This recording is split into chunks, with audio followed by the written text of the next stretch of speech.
Hello, I'm Evan. I'm going to teach you how to level up your brain today. Did you know that just 20 minutes of exercise can improve your test scores and help you do better in school? According to a 2023 meta-analysis published in the European Journal of Sports Science, with over 43 studies and 3,000 young and middle-aged adults, both exercise and cognitive training can improve executive function, with coordinative exercise showing effectiveness similar to that of working memory training. So we'll have a couple of things to explore today: the history, the science behind neuroscience, and then the benefits of neuroscience and exercise. So in regards to the history, in ancient times, humans already knew that the body and exercise had a connection. They just didn't have the technology or the tools to show how. It wasn't until the 1800s that we started doing research and showing that there was some kind of science there to be done.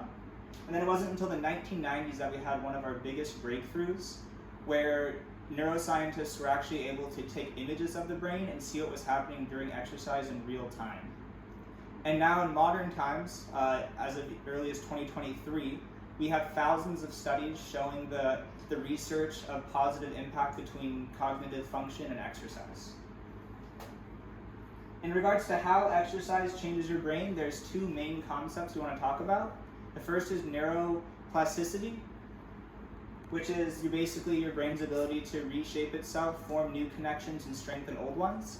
And the other thing we want to talk about is neurogenesis, which is the ability for our brain to create new brain cells.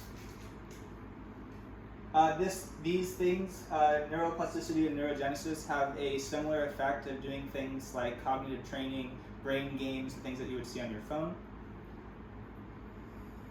And then I want to talk about memory and the hippocampus. So this is a part of your brain. When we exercise, oxygen and blood flow goes to this area, and this area is responsible for memory. So by exercising, we can improve our memory, our ability to recall, and those kind of things. Another thing I want to talk about that's really important is BDNF, otherwise known as the brain-derived neurotrophic factor. This is a protein in the brain and acts like a fertilizer for our brain. So it helps us process things, and then it also acts as a, kind of like a fertilizer. So in regards to this, it is only produced in the body. You can't supplement this or take this through food. It's just produced by the body, and it is produced more during exercise. So by exercising more, we can create increase BDNF in the body, which goes to the brain, which strengthens our ability to function cognitively. And then in regards to fitness levels, your fitness level actually does have a role here. So there is two forms for fitness. If you are a more fit individual, you will require more stimulus, more exercise to get the cognitive benefits. If you are a less fit individual, you would need less stimulus and less exercise in order to get those same benefits cognitively. In a 2022 study published in the International Journal of Environmental Research and Public Health, found that young adults with different fitness levels gain cognitive benefits from different levels of exercise. Another thing I want to talk about is executive function. This is basically the CEO of our brain.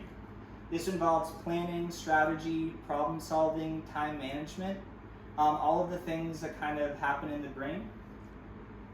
And even one workout can help strengthen these connections and make new ones form. And the last thing I want to talk about is mood and emotional health. So when we exercise, we release serotonin and endorphins to the brain. This makes us feel good.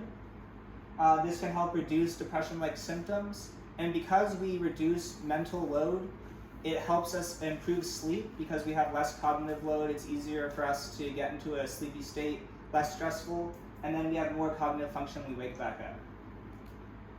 So just some key takeaways. Exercise is basically medicine for the brain. It allows us to grow new brain cells, form stronger connections, improve memory, cognitive function, problem solving, and then different levels of fitness for different individuals. So if you are less fit, you need more less exercise, and if you are more fit, you would need more exercise. Thank you.